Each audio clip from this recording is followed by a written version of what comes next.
It's Saturday, March the 3rd, and we're finally out here working again. We've had another week of just terrible rain. Every day we just got poured on.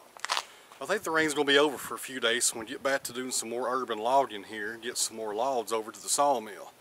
Now right now I'm at the location I was at on the last video where I hauled those cherries in with the portable winch. I'm dropping the trailer off here today, and we're going to come back this afternoon and do some more work here. Now I'm going to run up the road about 15 minutes away to a buddy of mine's property. He bought some land beside the lake a while back. He's going to be building a house there pretty soon. He's got some trees he's wanting removed. And I looked at these the other day, and these are some really nice cherry trees and a few poplar.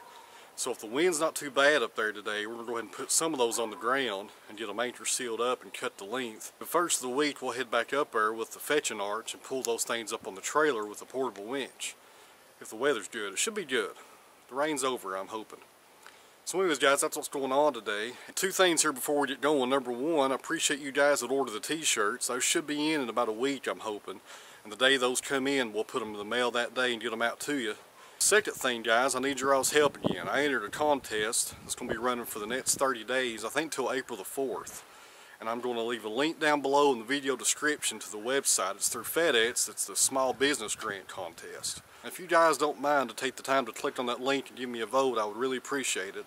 You can vote every 24 hours on there, so the more votes the better. I'm trying to win that grant so I can get me a better skid steer. My Bobcat does okay, but it's got a lot of hours on it, and it's about 15 years old, and it's time for a new one. So if I was able to win that grant, hopefully I can sell the Bobcat I have now and take that money and get me a better machine for moving logs around. So if you guys can click on that link below and give me a vote once a day or once a week or whenever you think about it, I'd be really appreciative to it. And it's going to help me get some better equipment here at the mill. And in the end, we'll make for better videos. So thanks in advance, guys, for helping me out on that. Let's go look at these cherries.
There's the crotch wood there.